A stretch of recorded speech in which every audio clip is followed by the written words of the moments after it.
What is up, everybody? This is the Sharp Angles Podcast, the Thursday edition of the Sharp Angles Podcast, which we do live. I was going to say every single Thursday at 11:30 Eastern time, but we're not going to do it next week because next week is Thanksgiving. If I'm remembering correctly, I will be honest with you. Time does not exist during the football season, but I believe that next week is Thanksgiving. And as such, we won't be here next week, but every week after that, we'll be here to talk with you, get you ready for the fantasy football weekend. And since we're talking about fantasy football, since we're talking about all the games, previewing the games, answering your questions, doing all of that, there's only one person that you want here to do that, and that is Mr. Rich Hribar, the Swami of Konami himself, who I am now hearing does think that weather matters and plays some role in football games. I was hearing that in a story that was told just before we logged on. It's very interesting, Rich, to hear you say that. Yeah, I saw the story because he was, Matt was asking about how the weather is because I'm like 20 minutes from the stadium, the Brown Stadium. And, right now it's just cold. There's no wind or anything crazy. But I was sharing a story about a couple years ago when the Browns played the Raiders and it was like crazy weather here. And like you couldn't even like go outside. And I was just like kicking myself like, why did I bet the under in this game? Like 2 seconds into the game, I was like, why did I just put all my life savings on the under in this game? I think the final score was 9-6.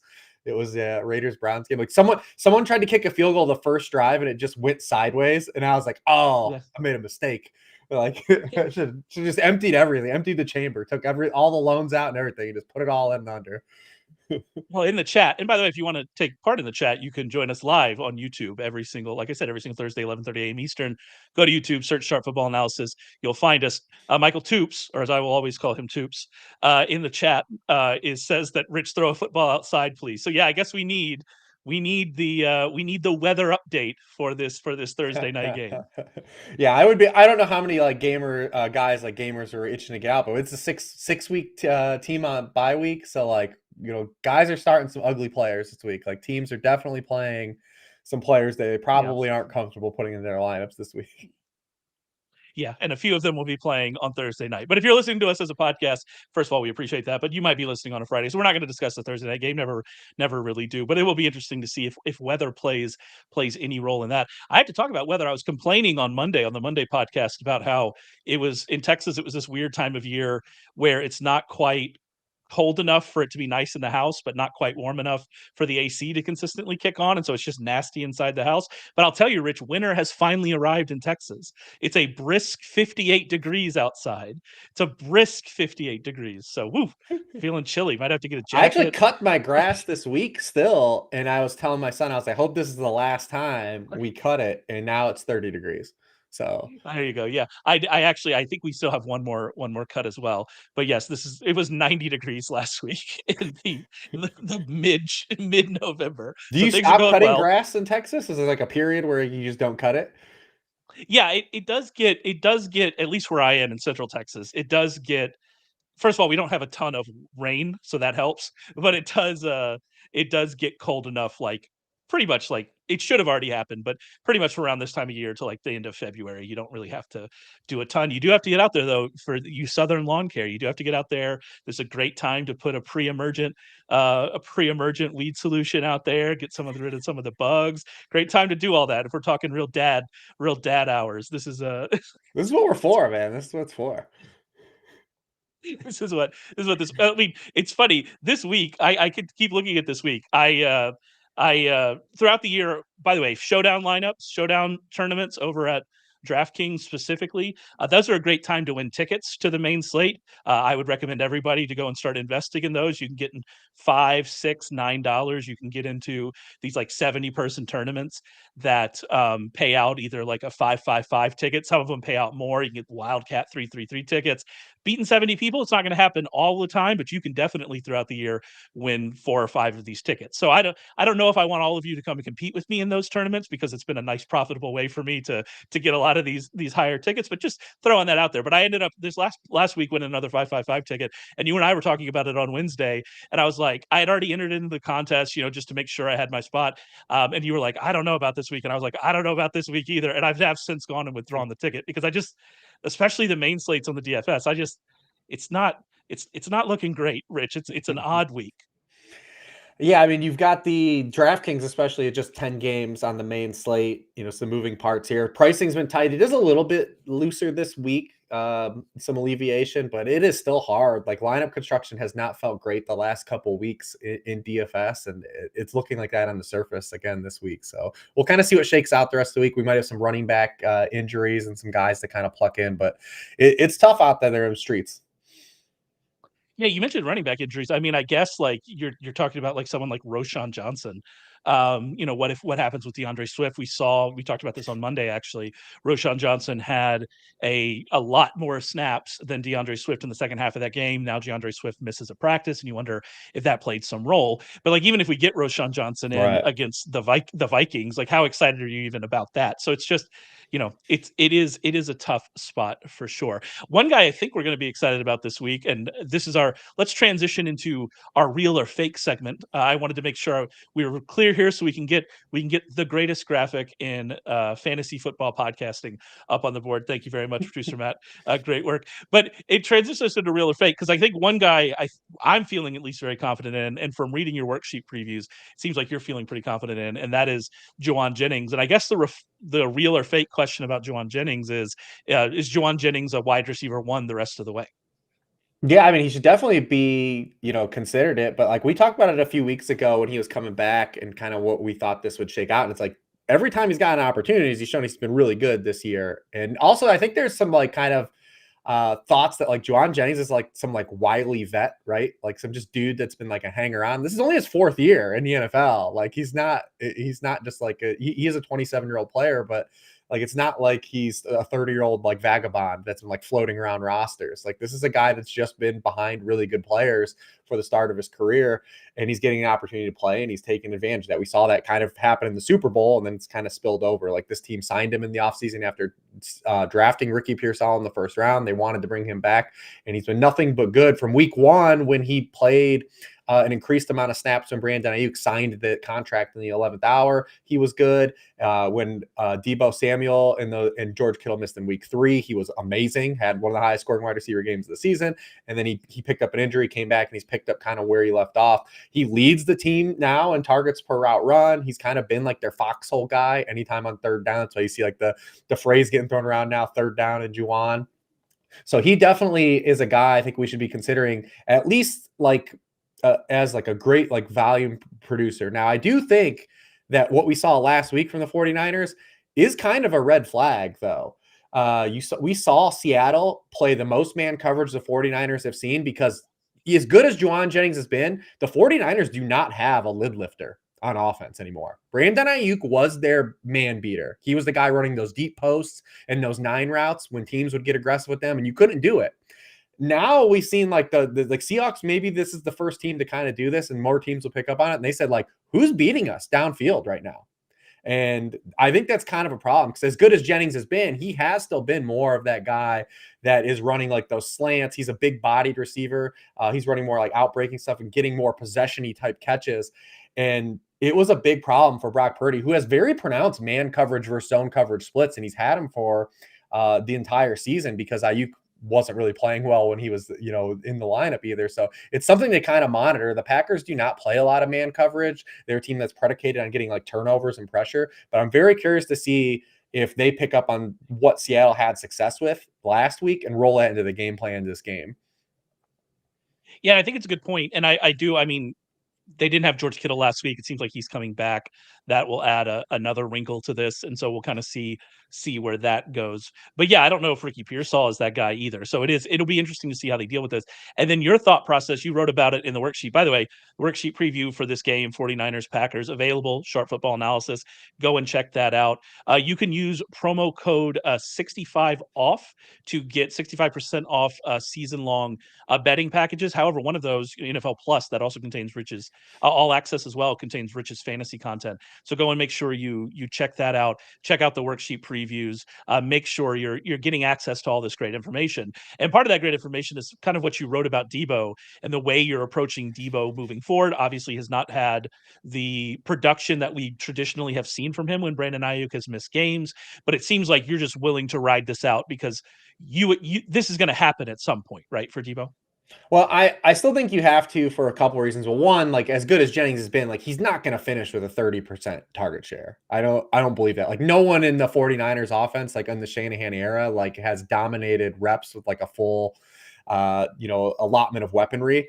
Um, to that degree. So I do think that with still like a small sample, like a 3-game sample with some guys in and out of the lineup, I do think that Jennings would be the guy I feel safest about moving forward. But I also, like I said, I just don't believe he's going to have a 30% target share. And Deebo Samuel is still averaging 2 yards per route run. Like he still isn't like a bum. I will say, since he's come back from the calf injury, though, he hasn't looked as explosive. But then you go back to 3 games ago against the Cowboys, and it was just like a game in your misses. He had a 70-yard touchdown call back. Brock Purdy missed him on like a wide open throw over the middle of the field. They had another screenplay set up late in the game that he didn't convert. So I think you just have to stick it out. We know that Debo's a spike week player. He can have crooked number games. I do think he's going to run into one. He also hasn't scored.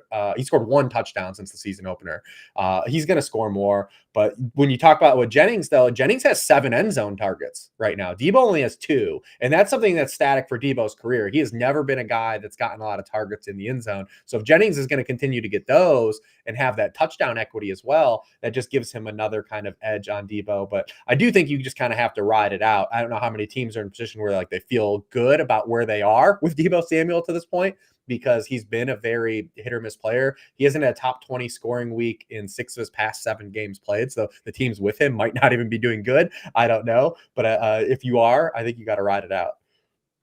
It's funny you mentioned that. I'm actually in my main FFPC, my big money FFPC that I playing in, and that I'm going to advance pretty easily as one of the top 2 seeds into the championship round, and then hope for the best in the playoffs. I do have Joe Mixon that will go in the FFPC Super Bowl, so that's exciting for me. I noticed it today, and just it really made me He won't happy. even be Just playing can't. in the. That's what I know. Oh That's my yeah. point. Yeah, that's a bummer about that format, is that those week Yeah. 14 buys are hurtful. But I actually have Deebo and Jauan Jennings on that team, and I'm just rolling them both out. Like that's just what you're doing. And I do have other options. That team is good, and I have other options. But I just think you're just rolling both of them out and kind of seeing where we go. But I bring up FFPC because we actually have a question here. In a must-win in FFPC, just picked up Amir Abdullah to possibly sub in for Chuba Hubbard against the Chiefs. Thoughts on this? Need upside? I'm leaving this to you, Rich. That Raiders backfield, I've been saying, Howie said to write something about it in the waiver column early in the week. And I've just been saying, I don't know. Like, we just have no idea what that backfield's going to look like. I'll give you just some numbers while you ruminate on this a little bit. Amir Abdullah hasn't had double-digit carries in an NFL game since 2017. Since 2017. Think of the world and how it existed in 2017.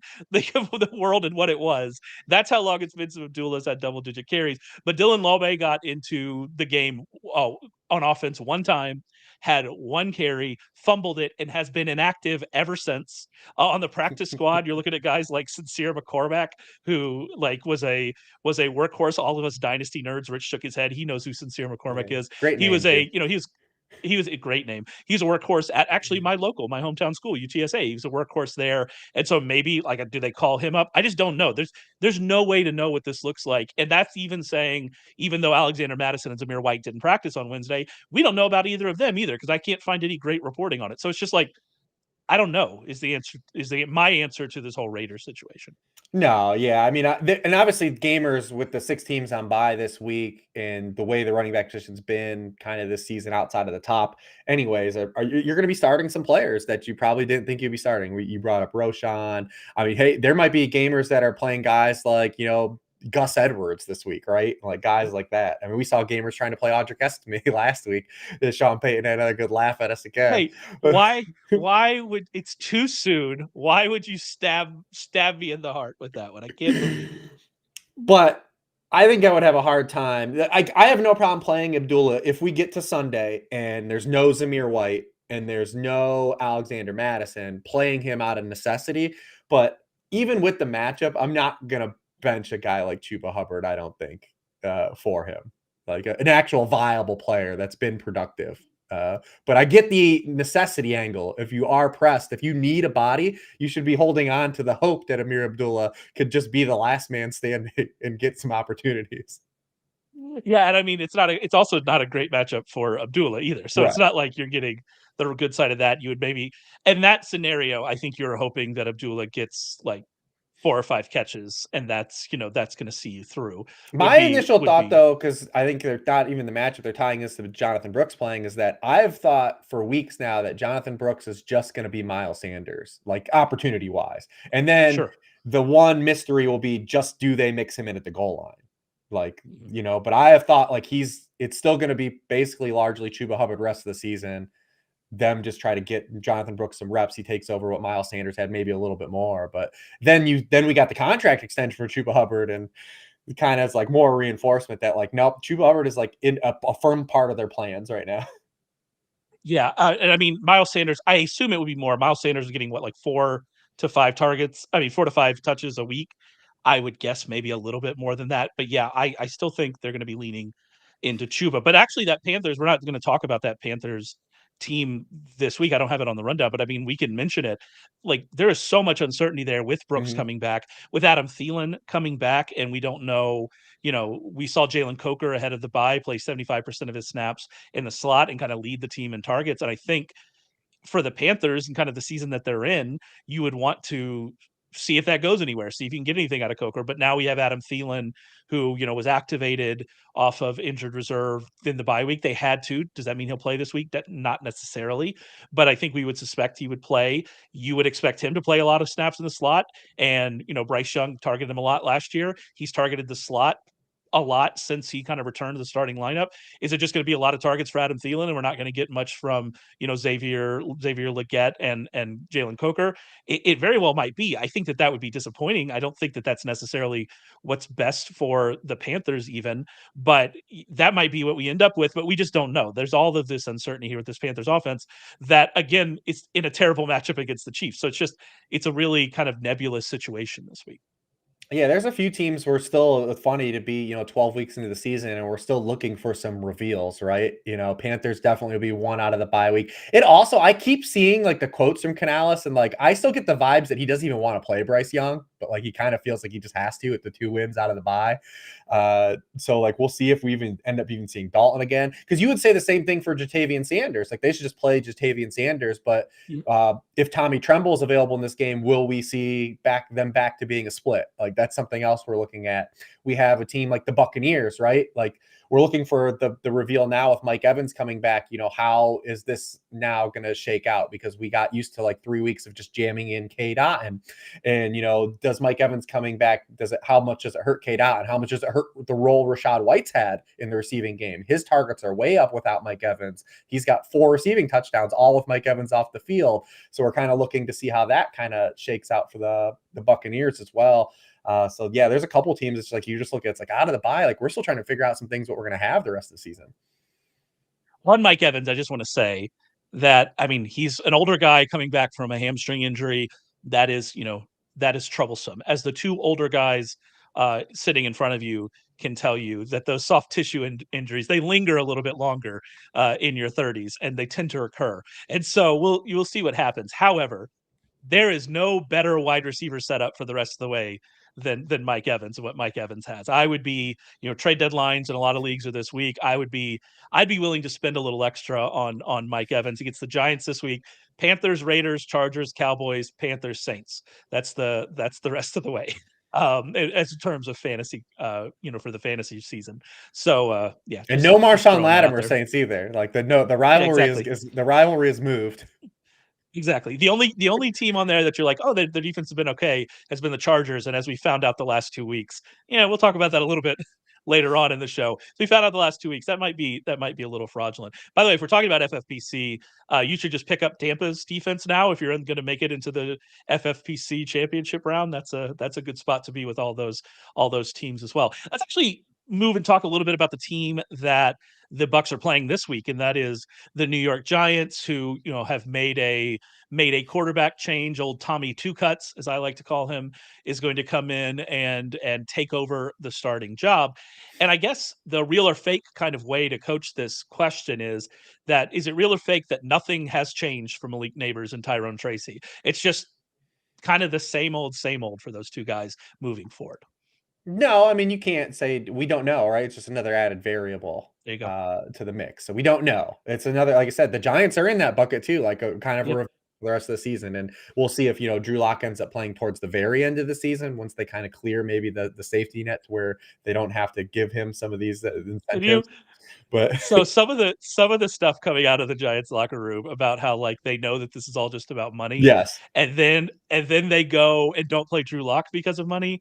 I can't imagine that personally, if I were And on these the are team, things we can't quantify, but we yeah, know are a thing. yeah, like I if I'm Kayvon Thibodeau, like I am I'm asking questions about how much effort I really need to give on a Sunday. Like this is Coaching staff feels dead in the water. It's it can't a be good. bad, and we're getting to that point of the season too, where just some of these teams are gonna be DOA the final third of the Yeah. season. Mm-hmm. And this year more than ever, this has been the most NBA-esque NFL season I can remember. And there are still some teams that are like in a nebulous spot because there's so many playoff spots, but like we have the most have-nots in the NFL I can like remember. I can't remember this many teams competing still for the number one pick at this point. Like it feels like 8 teams are alive to still. Tankathon is wild. Tankathon is the best race in Usually the it's like entire 3 teams. It's like 3 NFL. teams right now. That's like It 8 is. teams.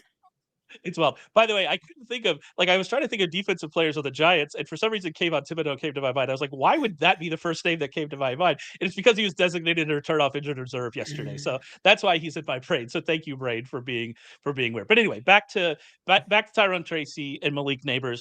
We talk about the Tracy side of it. I thought you're kind of right up on Malik Nabers in the worksheet. Which again, sharpfootballanalysis.com, part of the NFL Plus package, 65 off. Go check that out. But part of your write up on him, I thought was interesting. Is kind of like, all right, so we know that Tommy DeVito, or again Tommy Two Cuts, which I'm going to try to make happen. We know that he is going to take sacks, and we know that that's just kind of a thing he does. But when he threw the ball last year, he was actually accurate throwing the ball, and the offense didn't move, but he was accurate throwing the ball. He had thrown a lot of passes to Wan'Dale Robinson and Darius Slayton. That's because he didn't have Malik Nabers, right? And so if he's going to be throwing the ball accurately and targeting Malik Nabers a lot, then I'm kind of okay with kind of where we are with Malik Nabers, although it hasn't been good lately. So like, what's the ultimate upside here is kind of my viewpoint of the situation. Yeah, I still think he's like a volume-based guy that you would throw in as like a, wide receiver 2 with upside. We probably got a little ahead of ourselves early in the season, but he's just still getting so many targets that he has kind of a safe floor, especially if you're in a full PPR league. I mean, even these games that have been a little bit softer, he still has 6 catches, 9 catches, 7 catches. So we know the volume's going to be there. We know this is a matchup that we want to attack. Looks like Zion McCollum out of the bye is not going to be back for the Buccaneers. He has not practiced yet this week. So if they're not going to have him, he's been their best outside defender of this season. So the Bucs are 31st in catches allowed per game to outside receivers. They're 27th in touchdown rate. It still would be a spot to maybe, throw him in some DFS lineups, right? I mean, I assume most gamers in season-long leagues are just going to play him and ride out the volume, but, maybe he ends up getting a little bit larger ownership in DFS just because DeVito's 4K, and like people will just say like, if I'm going to play 4K DeVito, I'm going to stack him, and who you're going to stack. So maybe he ends up being a little more popular because of that, because we see that with wide receivers in DFS. But DeVito himself's a little bit interesting. If you're in a 2QB streaming league, like this would have been a spot where like you probably would have, on a 6 teams on bye, you would have grit your teeth and bared it with Daniel Jones against this Bucs team. I might start you at 4K against the Buccaneers, Ray. I'll throw I would not recommend that. Yeah. DeVito ran too. He ran for 30 yards per game in his starts last year. And the Buccaneers have just been a team we have highlighted. They're 30th in passing points allowed per game. Like they've been getting shredded. So at least there's like an inkling of hope. If you're in a 2 QB league and you have to throw him out. I mean, there are probably a handful of names I would say I would roll the dice on DeVito over this week than some other quarterbacks. Like obviously we talked about the Panthers. Like I'd play DeVito over Bryce Young like pretty easily. Any of whoever's starting for the Raiders that may not make it out of the game. Probably even a guy like Caleb Williams this week, right? Is in a really tough spot. What about the 2 guys tonight that are playing in the weather? Like, could that be an issue? So DeVito could be like a QB2 guy. So I'm waiting for Tracy to see kind of, just if there's any kind of recourse for like the late game fumble. If they do anything with that, like, I don't know if they will, because like you said, this is another team in a spot where they are just let Tyrone Tracy play the rest of the season. But is that going to be something that doesn't happen? But you're still playing him anyways too, because of the landscape this week. I will never hate you, Tyrone Tracy. I love you. I have you on a lot of dynasty rosters. You're my favorite. That fumble was soul crushing to some of us playing in some early morning DFS tournaments that week. I don't know if I've yet recovered from that fumble. That was a crushing moment. But it does not make sense for them to kind of bench him. It makes sense for them to kind of see what they've got. Very clearly, he is a talented runner. He has not been a running back for very long. This is the kind of guy that you want to get reps for and like continue to develop in that respect. So you would hope that continues. But you're right; it's another kind of layer of uncertainty. As we continue, one more thing here in this kind of layer of uncertainty, and that is Isaiah Pacheco, who we expect to return this week. We don't know if he's going to return this week. And so I guess the real or fake way that I was thinking about this is Isaiah Pacheco a must start if he plays this week? Real or fake would be my question. I don't think he's a must start, but if you're going to have him on a roster with so many buys and you're like, well, he plays the Panthers and you just hope to luck box into something. I don't mind that. But I mean, I'm no medical expert. I don't know anything really about the length of when he's actually going to be like fully 100%. But everyone I see online, guys like Jeff Mueller and stuff, say like he's not going to just come back and get the full workload. Like he's going to have a ramp up period at least. And this is a team that we know is in the business of trying to win Super Bowls. I would not be surprised to see this be some sort of committee the remainder of the rest of the season, which no one wants to hear, right? Like, because like literally Kareem Hunt has only been good because he's getting all the touches, That's right. And I still can see a scenario where he is the goal line back still. Like that exists still in the range of outcomes too. So I don't think I'm not coming into this week expecting Isaiah Pacheco to have a lot of opportunities in this particular game. It is the Panthers, so they can still be efficient ones, but I am kind of reading this as like he's going to take some time to get acclimated to being full speed. I mean, dude broke his leg. So like, I mean, I'm definitely proceeding with a little bit of caution. My kind of side of it is that you mentioned like the Hunt's only been good because he's gotten a lot of carries. And I just want to put some numbers to that.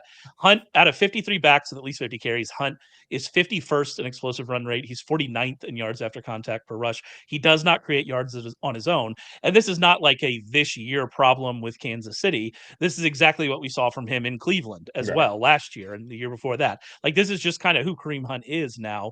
And so if I'm making an argument for Isaiah Pacheco the rest of the season, not necessarily this week, because I do definitely think they take it slow this week. Why wouldn't they? Although I will say this is the kind of game that the Chiefs mess around and like win 23-20. And so we'll see kind of, what happens as we go through here.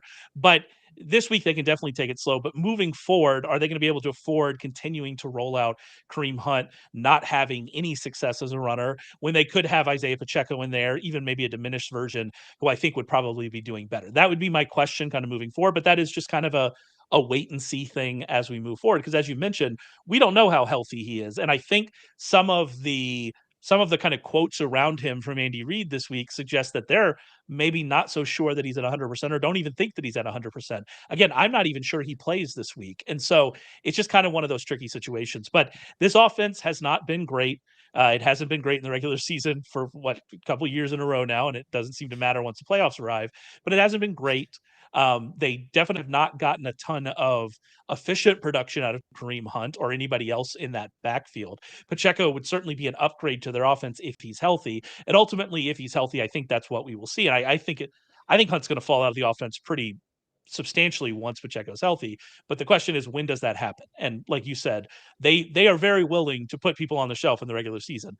See Kelsey, Travis, right? Like they are very, very willing to do that when they're able to do it. So we're just gonna have the to. big thing is we were just robbed. We were robbed of the all-time run out for Pacheco. And honestly, even in Dynasty, you still probably feel okay still about Pacheco, but like this was set up. This was the best setup he had. And we have to assume they're going to add running backs in this offseason. And then you just don't know, right? Because he's a late round pick and everything's just wild. He was going to have an awesome season. It's So very I was disappointing. drafting the dip. I drafted so hard the dip on him when they signed Pirine, and like I was so excited to just like draft as much of him as possible, and it was going to be amazing. And I feel robbed. I feel victimized. The real victim in Isaiah Pacheco breaking his leg is not Isaiah Pacheco, but it's me, Raymond Summerlin. Thank you for coming to my. Uh, that's a joke, by I the was way. heavy I feel on like Pacheco, I feel man. like I have to say that's a joke because I do feel like there are delusional people like that on the internet that like message players. So I Oh want to yeah. be clear. My Don't favorite is message my players. favorite new thing with every player that gets hurt now is immediately everyone asking each book to void the tickets for That's said that, player. that's part of the deal. That's why unders hit, kids. That's why unders hit all the time. Players get hurt. It's a violent sport. I don't know That's what my to new tell you. thing. That's the way. All right, couple questions here in the chat. Then we'll get to some game previews. Does Cooper Rush make it through tonight? Or you expect Lance takes up too many of the snaps? I mean, this is just they shouldn't be playing Cooper Rush right now. I know he had more success last week. It makes no sense from a future of the organization perspective for them to not see what Trey Lance can do since they, traded a fourth round pick for him and he's about to leave in free agency. So nothing that they've done to this point with the quarterback situation makes any sense. So I don't know how I apply any logic to it. I would guess that we're getting like a Tommy DeVito, Trey Lance Thanksgiving game, right? That's who's playing on Thanksgiving. That would be my guess, but we'll see. What you have any thoughts on it? I mean, I think we're just waiting to kind of see Trey Lance get his opportunity. Just it's a matter of when, not if, with the state of where the Cowboys are. Losing 5 in a row, they're probably not going to win on the road in Washington. So it's just a matter of time. Yeah, and also that kind of Washington defense has been there are lots of defenses that are playing better. We're actually going to talk about two of them here in a second. There are a lot of defenses that are playing better lately. Some of them you don't really like understand why, but that Washington defense, like especially some of the players they added, and they always had added up to the front, but some of the back end is playing better. That Washington defense is actually, it's certainly not one we're targeting anymore. And so I don't know how much success we're going to see out of Cooper Rush in that scenario. And then Kyle, we kind of talked about this at the top, but I figure I'd mention it. And if you're listening to this podcast on Friday, this has already happened, so you'll know the answer to this question. But does the weather tonight have less of effect on inside receivers compared to outside receivers? Any thoughts on the fantasy aspect? I think it's more about average depth of target than it is kind of inside outside. But you are right that David Njoku and Elijah Moore do have a lower average depth of target than Jerry Jeudy and Cedric Tillman. But I mean the weather, like I don't think the weather. I mean, the wind is an issue. Nah. And if I'm thinking about kind of that aspect of it, wind is the thing. Like when we're talking Right. about weather, and Rich and I joke about this because Rich really doesn't pay attention to weather as much as other people do. And I think he's right, by the way, to do that. I just like to make fun of him because he's Well, I out of mean, it. the amount He's of good fantasy decisions in my life that I've made based on weather yeah, are I could count on one hand, and the amount of bad ones are just there's so many. yeah. No, I just like to make fun of him because he's evangelical about it, and so that's fun for me. But Rich is 100% right about weather. And the one thing I really pay attention to is like if it's a blizzard, that's different. And if it's like a massive weather system, that's different. And we'll have to see what it looks like tonight. But wind, that's the thing. Wind is the one. And if it's super windy, that's a problem. I'm looking at NFLweather.com, a great resource, by the way, NFLweather.com. Not a sponsor, could be NFLweather.com. They say that it's going to be 10 miles an hour tonight. That's just not something that's worrying me. Yeah. And so I Kevin guess we'll Ross, see. the dude you guys want to follow. On Twitter, he works for Roto Grinders. He's the absolute demon. Like this dude he gets every baseball rainout right, like ahead of time. Like he's the guy you want to follow. He posts a weather report every week at Roto Grinders. It's free on their site. It's like he's all over everything.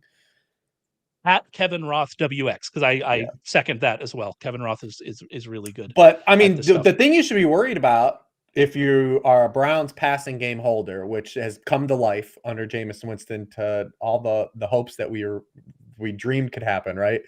It's the matchup, right? It's the matchup is the Yeah. thing still. It's the Steelers. We just saw the Steelers slow down the hottest offense in the NFL. So like we have to put some respect on just the fact that the Steelers play these games where we said last week it's not going to be a Steelers Ravens game like it was always in the past, and they go and win with 6 field goals.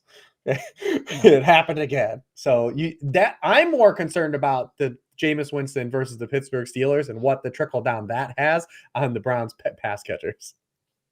Actually, I have the guy that commented when I was talking about like playing Russ and said, "Yeah, these games just always end like 17-10 or whatever he said." I have to go find him. I've been meaning to reply to him and say, "You are a genius, sir," because he was right. There you go. Against all reason, that is exactly what we saw. All right, let's move on. Oh, the other issue, by the way, I did want to mention. We also need the Browns to keep throwing at the rate that they've been throwing. We need them to keep having 40 pass attempts a game. I don't know if this is the environment for that. So that's just another thing to think about in this game. Let's move on and talk about a few of the other games as we get through these game previews. Again, you can read about every single game, every single fantasy relevant player this week over at Sharp Football Analysis as part of our fantasy package, as part of our NFL Plus package, all access package. All of that's available to you. Rich writes about, like I said, every single player. He has his fantasy rankings. All of that's available. He has the Sunday morning chat on Sunday mornings at 11:45 a.m. Eastern. That's only for our subscribers. The link is sent to you in the morning with via an announcement, via an email. That's only for subscribers. You could ask him all the start sit questions you want, all of the kind of theory questions you want. All of that is available as part of the package. So go and check that out. Let's move on and talk about the Ravens at the Chargers. I do try to normally talk about games that are available on the DFS slate for those who are maybe out of the season already. This one is not. It's on Monday night. But to me, this is, I think, the most interesting game of the weekend. And that's Ravens are 3-point favorites, 50.5-point total. And I kind of mentioned this earlier on, but I continue to think this Chargers defense was just a product, of the schedule. They had a quarterback one game to Will Levis, of all people, Joe Burrow. They give up rushing yards. We have Lamar Jackson coming off of a bad game, but this feels like a great get right spot for Lamar Jackson, in my opinion. Yeah, absolutely. And we saw, I mean, they played the Chargers in that first half of that game against Cincinnati where they played good, but they have like a bend but don't break defense. Like they'll give up production and yards, and they've had a pretty good red zone defense. And then that kind of, the dam broke in the second half of that game. But Warren has talked about this. If you followed the podcast, he did, and he kind of brought it up during the kind of the meetings last week. And it was like, Lamar Jackson versus like these very aggressive man coverage teams. And now it turns out when you go through it, his three lowest scoring fantasy games of the season have come over the four teams that play the most man coverage and cover one against them this season. It was the Steelers last week, obviously, and then you had the Commanders, the Raiders, and the Browns. That's not really what the Chargers do and have done. Will they kind of adjust? Because the one other wrinkle too is I don't think the Chargers are just going to sit back and play cover 4 and cover 6 in this game either because of the Ravens run game. Like if you just line up and play too high against the Ravens, guess what they're willing to do? Just give you a bunch of Derrick Henry. So it's going to be cool to see like kind of how they kind of adjust. It's the same thing we talked about a little bit with the 49ers. Like what do teams see these other teams having success with against these good offenses, and how can they adapt that to what they do? Because I don't think the Chargers are going to, like I said, be able to just sit back and play like a bunch of shell coverage because they're just going to get Derrick Henry spoon-fed down their throats. Because this has not been a good run defense despite the overall metrics. Like on a per carry basis, they give up rushing production. It's just they've scripted teams out of the run so regularly this season. But I would go right back to Lamar Jackson, like you said. Both Will Levis, 19 fantasy points 2 weeks ago. Joe Burrow, 29 last week. I expect him to kind of bounce back. Try to maybe put some more. We lost a little bit of steam in the Lamar for MVP. We've kind of oscillated now. I think Josh Allen actually jumped him, didn't he, in terms of odds? Yes, yeah, he's first in the odds now. Yeah. So see, now Lamar's got to try to get it back. So you've got that going for you. But yeah, I'm right with you. I think this can be a good game. We've seen the Chargers now as well offensively. Now that they get pushed, right? We were waiting to see the Chargers offense get pushed, and we saw how fun that could be. Herbert didn't play a great second half last week, but we've been waiting for like a guy for Ladd McConkey to just get like double-digit targets. It's been like the one roadblock for him. Quentin Johnson, he could have had a monster game on Sunday night. Yeah. There was a chance for him to have a really big game. He had a bunch of chance for 50-50 balls, and that's kind of what the Quentin Johnson experience is anyways. Like he doesn't make those plays, but if you're going to give a guy like Quentin Johnston, 160, 180 air yards, like you've got a chance to run into something for fantasy. So I believe the Ravens are going to push them, and that makes the Chargers offense also more appealing this matchup outside of the run game, which looks to be pretty messy. You got those 2 Dobbins touchdowns if you played him, but man, you cannot feel good about how you got those touchdowns. One came after 3 straight failed runs by Hassan Haskins, who coming into that game on Sunday night also led the team in carries inside of the 5 already. So it's like this was a thing they were already kind of doing. And the thing about that was I didn't know because it all kind of happened in that Titans game, and I didn't know if this was just the Chargers. And Haskins played for Harbaugh at Michigan. I think I'm remembering that correctly. He did. And he was drafted to the Titans, and it did not go well for the Titans for lots of reasons that we don't need to delve into, to go through the entire history. But it didn't go well. Not It didn't good. go well. That's not great. It didn't go well with the Titans, and I didn't know if this was just a little bit of Harbaugh like trying to get one of his guys a touchdown against a team that he had a bit of a falling out with. And I was like, all right, maybe this is a one-time thing. And then you see Haskins get those carries this past week, which again, I don't know if the Chargers know that they employ Gus Edwards, who's like really good in those situations. Just something to throw out there. That might be something to think about moving forward. But yeah, it was one of those like, oh, I guess this is a thing now.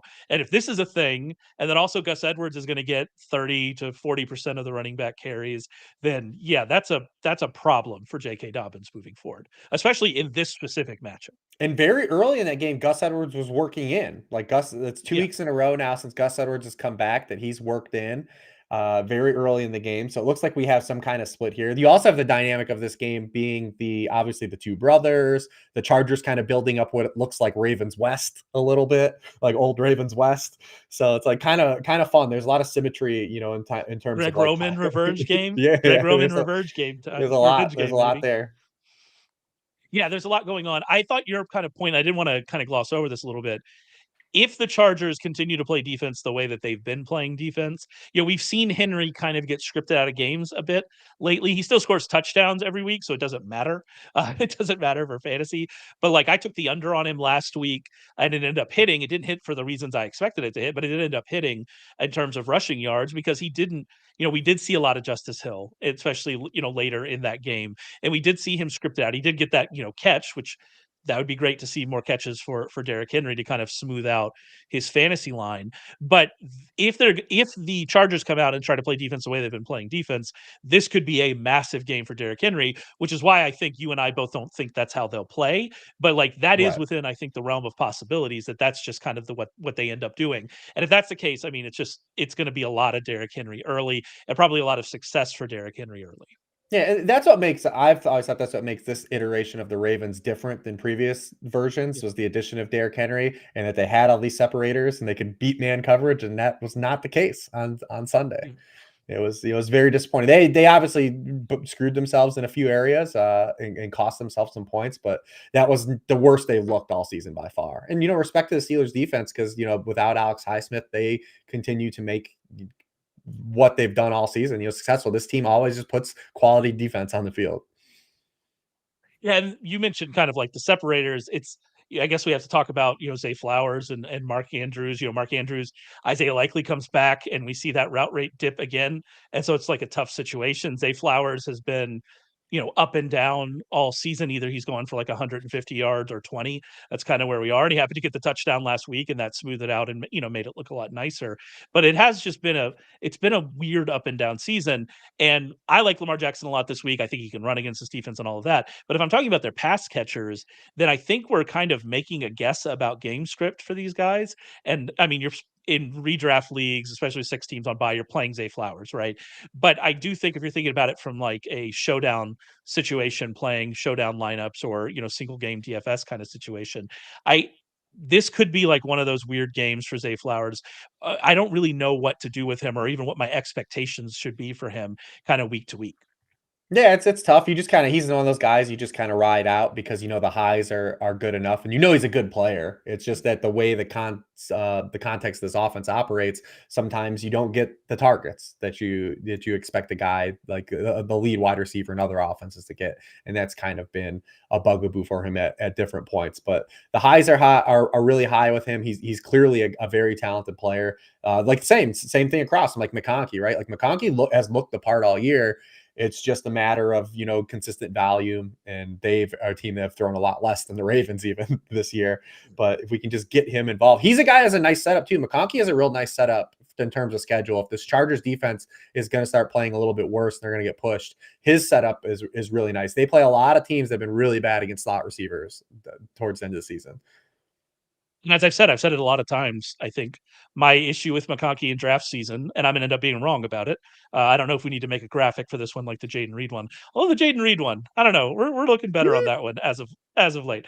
But but yeah, I was wrong about McConkey heading into draft season. I drafted a lot of Quentin Johnston, which it seemed, to be fair to me, that's going to work out. But I was wrong about McConkey because I didn't know if the volume was going to be there. But if the volume's there for him, as talented as he is, it's going to hit. Like, you're going to be happy with that as long as this volume sticks around. And this could certainly be a game in which we continue to see that volume. All right, let's move on and talk about Eagles at Rams. Again, another one that's not on the DraftKings main slate. This one is on the FanDuel main slate. Eagles at Rams. Eagles can't minus afford any of the 2.5. players, but they're on there.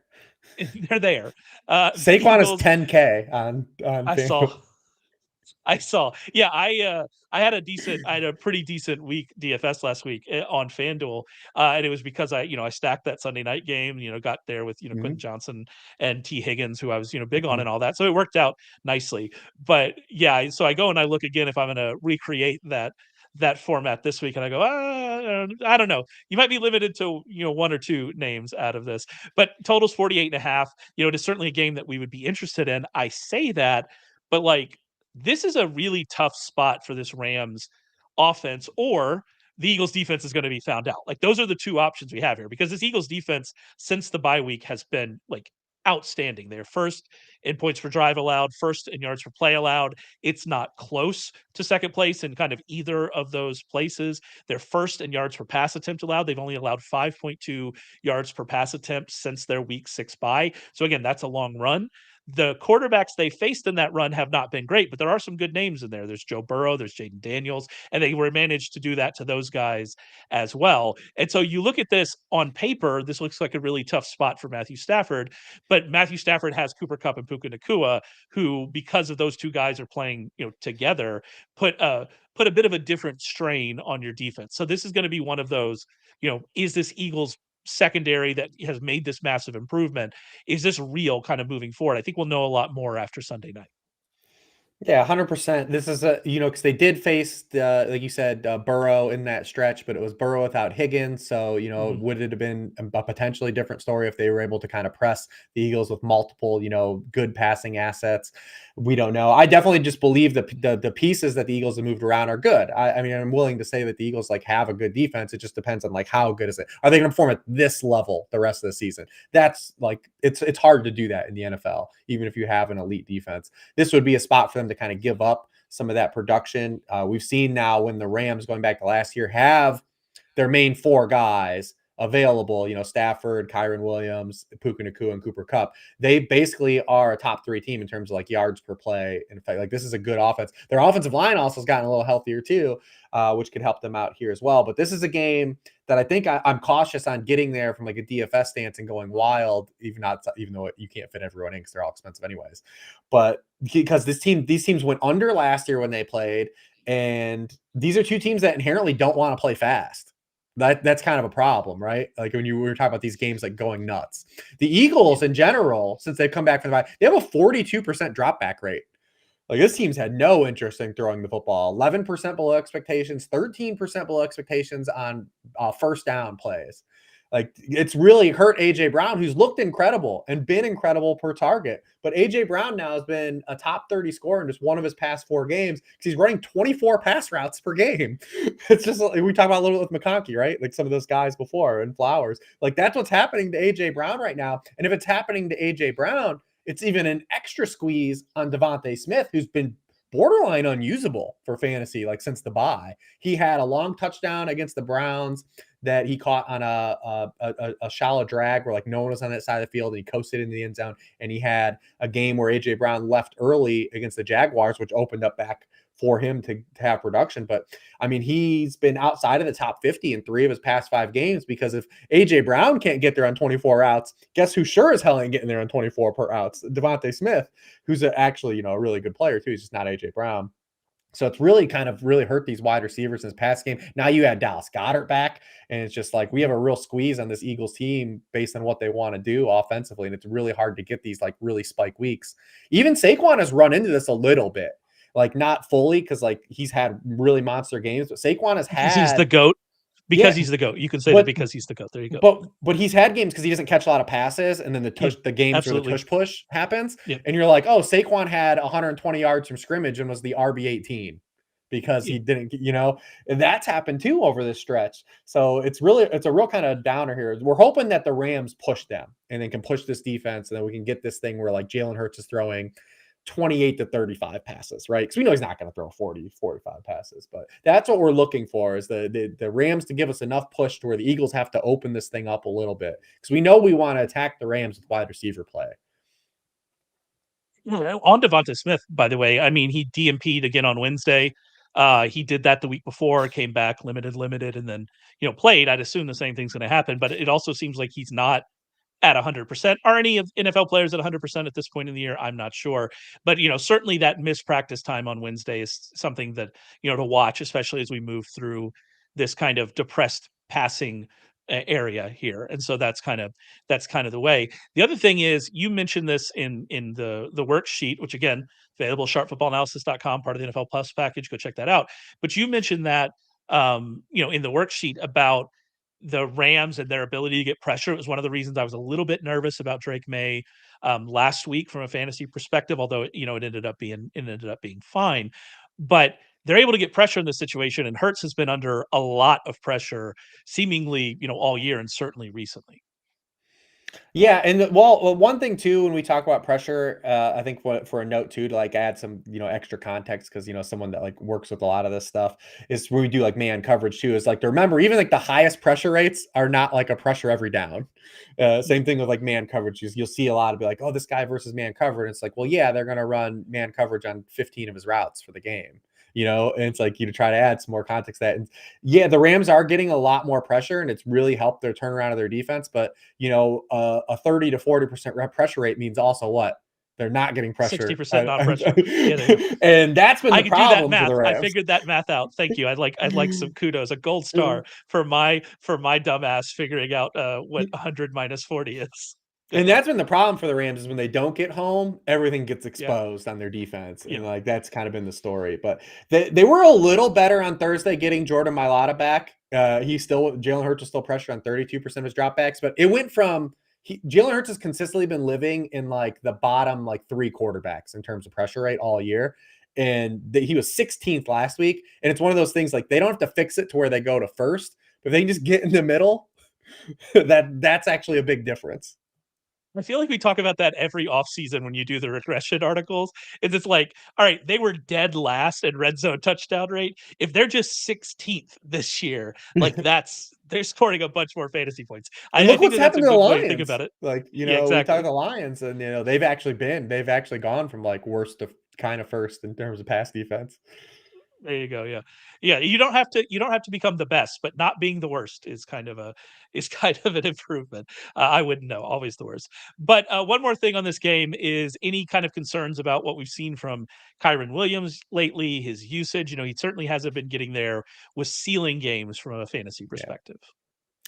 No, I think we probably elevated him a little high just because of the amount of touchdown equity. And we keep, he's had so much touchdown equity going back to last year that it's easy to kind of get masked. But I think when you look at how the archetype of player he is for fantasy, he is very much in that same archetype of like a Josh Jacobs, like a James Conner RB type one, right? Because he can catch some passes, but like he's not out here like Devin Achane, right? He's going to catch like a ton of passes. So I think that's kind of the mode. Like we probably pushed him over those guys, but it's like he very much is a Josh Jacobs, James Conner, which is a very good player, right? Like that's not me tearing him down. I just think that we've seen him be, I don't want to say exposed isn't the right word, but how dependent he was on those touchdowns. Yeah, I think that's fair. All right, there are a couple questions in the chat. I'm going to get to those here in a second. We're running out of time. I do want to make mention of Cardinals at Seahawks. Cardinals -1, 47.5 point total. I am interested in this game. I do think maybe this game goes a little overlooked, but I could also see this being a bit of a dud because both defenses have been playing better as of late. And with the Seahawks, I've kind of been waiting. I feel like I've been waiting on this for 2 seasons, like looking at the talent, and they had injuries early in the year. Like this Seahawks defense should have been better than it's been playing. Is this real kind of what we've seen the last couple of weeks? I don't know. But on the other side, the Cardinals pass defense has just been limiting people lately. And you look under the hood at like pressure rate and stuff like that. And I don't know how. Like, I don't know why they're now good. Like, it doesn't make any sense to me. So I'm really interested in this matchup, simply from that kind of that perspective of I don't know if either of these defenses are actually good, and I especially don't know if this Cardinals kind of pass defense resurgence that they've had over the last, what is it, month or so. That to me, I don't even know why that's happening, and so that's very confusing to kind of figure out, is this real? Yeah, these are two teams that they feels like it's ever changing with both these teams. Like how Yep. serious we need to take them or how unserious we need to take them. It's been like that like all year, and I think it probably will just continue to be like that. I mean, the answer for the Cardinals question, I think, is just still the Jonathan Gannon. Like this is his style of defense. Like when he doesn't have talent, like it's a bend but don't break defense. Like they're going to play real passive. They want you to make short throws. They want to tackle. Just try not to give up big plays. Right? Like that's the whole thing. It's predicated. Don't get beaten 2 or 3 plays. And when you look at what they've done in offense, they've actually done the same thing. They've just mitigated mistakes. They're actually third in the NFL now in sacks plus turnovers allowed per game. So they're really just playing very ball control offense and then just bend but don't break defense. Put yourself in a position not to lose games, and then you try to you win those. And they have won those the past month. It's definitely still not a team when I look at it though, and I'm just like, you're not scared of the talent, right? Like you're not looking at those numbers and you're like, man, the Cardinals haven't really allowed a QB1 in a month. But like, am I scared to like not play Jackson Smith and Jigga? Am I scared to not play DK Metcalf? Not really, right? Like, Yeah. so that's kind of where it is. And that also opens the door in these matchups to potentially have a game that could be more fun and be a shootout. I wish this one was in Arizona probably versus Seattle, but there's still potential there to get there. And the same thing with the Cardinals, even on offense. Like we've done this like song and dance with them all year on what's real and what's fake. And they've just have been a really hard team to nail. Even their 2 games before the bye, Kyler, over 60% of his yards come on yards after the catch. And when you look at this roster, like this is not a very yak-centric roster, like guys that you feel like are going to do that continuously. So even that, like how real was those things? Like how much was that scheme? A scheme that like I have actually like kind of been like, Drew Petzing's great in the run game. Like they're not doing a lot of creative stuff in the pass game. Is this now him turning the page and getting these guys in a position to make plays after the catch through scheme and getting some stuff like that? Because we saw like Connor have a long catch against the Jets. So it's, yeah. And this is another 2 teams that we just are doing this thing where we're going back and forth on them all year long. Yeah, absolutely. And I mean, you could add more to that. And I would recommend people go read the worksheet preview for this over at Sharp Football Analysis. But like with Jackson Smith and Jigba, like did it finally click for him? But I mean, his usage kind of went back to what it had been. So like, how much are we investing in that? I mean, we don't have a ton to say about these backfields because these backfields are exactly what you want to see. But I do have a question. Like Trey Benson has gotten more work as of late. Are we going to continue to see that? Does that affect, Connor at all kind of the rest of the way? And so, yeah, lots of questions here. I'd recommend you go read the worksheet preview for this game. It's a really good and interesting read. All right, let's answer a few of these questions before we get on to Uncut Gems. Have to sit one in FFPC, Downs, Hopkins, and Tillman. Normally we don't do start sit questions, but I am very interested because, with Anthony Richardson, and we kind of mentioned this, or I meant to talk about him at the beginning. I think we did. But with Downs, I was of the opinion Anthony Richardson comes back. We're going to see Josh Downs kind of fall off, and in Richardson's kind of defense, he had that good passing game that we had kind of been waiting on. We talked last week about how the rushing kind of floor had been there, the touchdowns hadn't been there.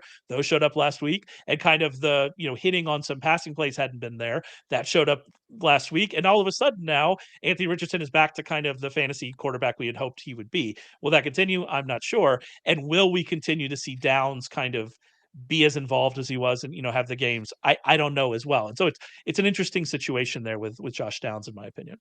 I mean, I'm 100% playing Downs out of those 3 options, though. I think Downs, it's a lot like Jauan Jennings. Like he's just shown us he's this good. Like he's this good, good yeah. of a player.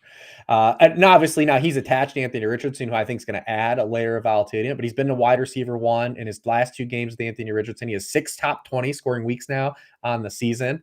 And when I particularly look at this particular start sit with these 3 guys, it's the game environment, right? He's indoors, and we know is going to be a passing script against a team that gives up a lot of production to slot receivers. So I'm just using that to break all these ties. DeAndre Hopkins has a good match against Carolina, but also DeAndre Hopkins not running any pass routes.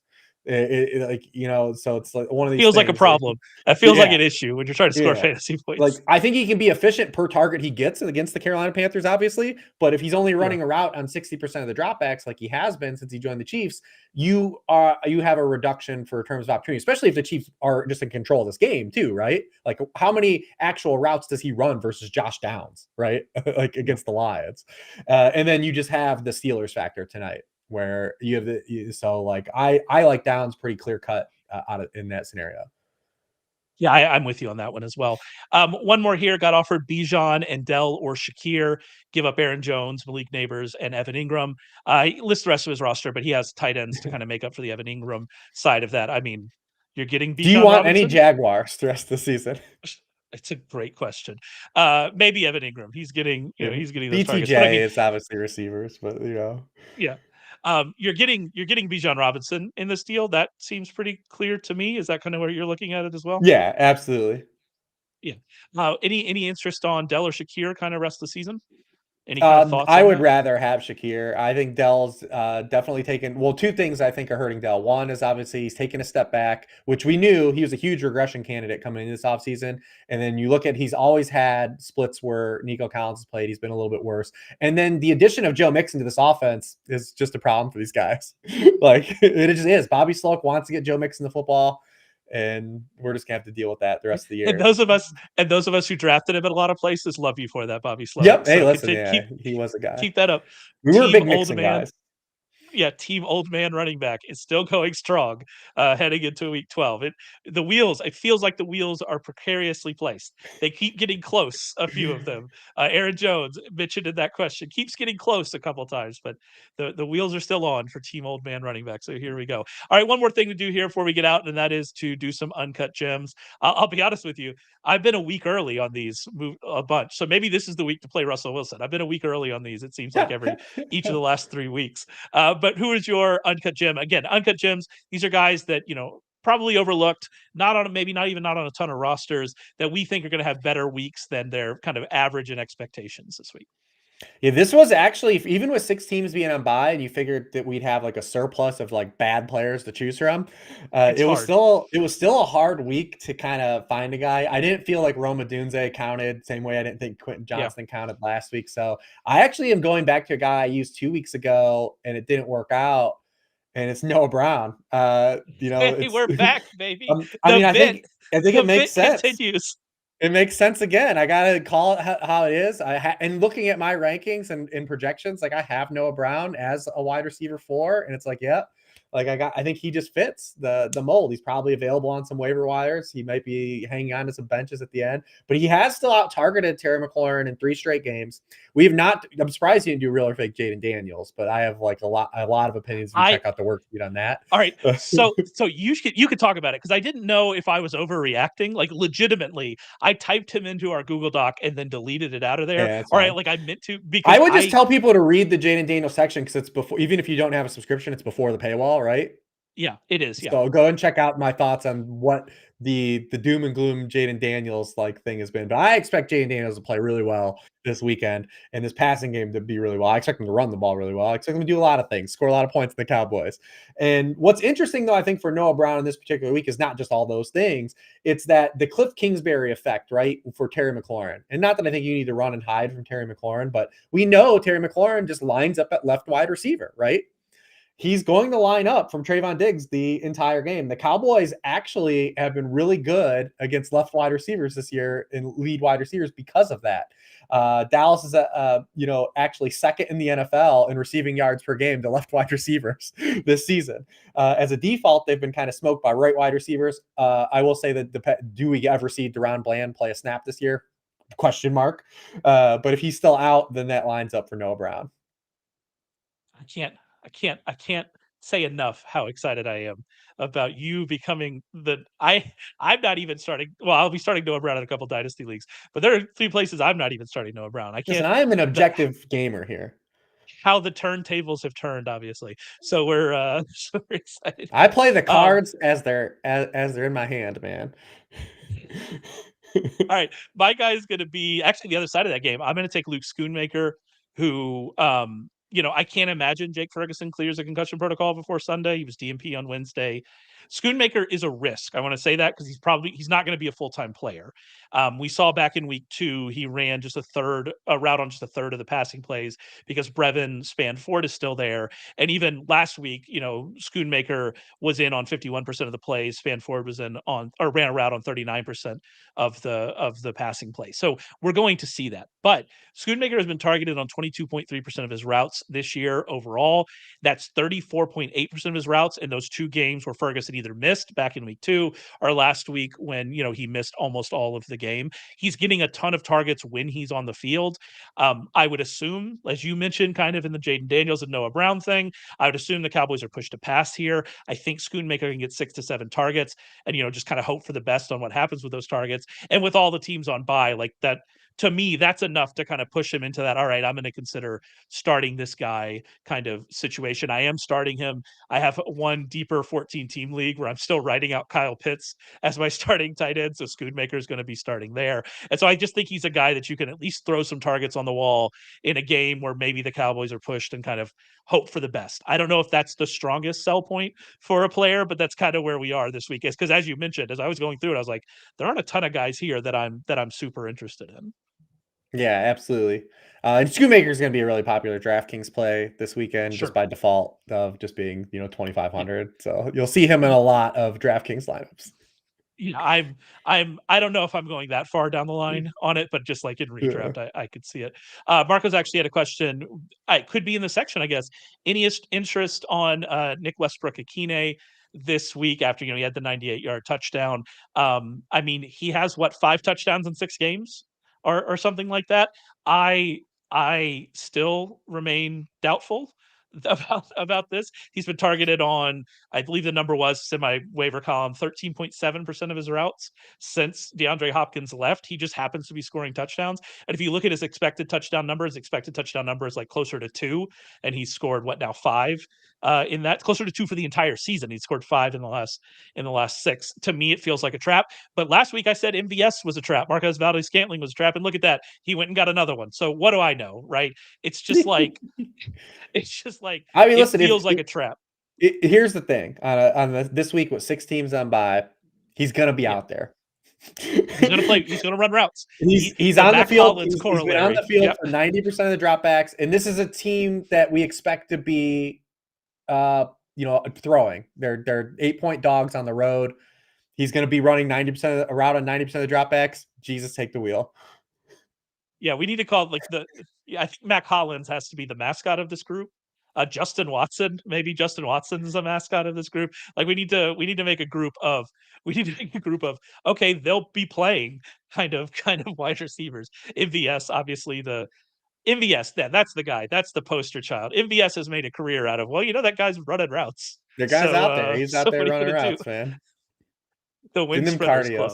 Yeah, Chris Hogan was the originator when I started the bit. I forgot about Chris Hogan. That was how this bit started, when I went on like a rant about like this guy's just out here getting cardio, like he's just exercise. I was like, he's out here exercising. That was like the big rant. That was like it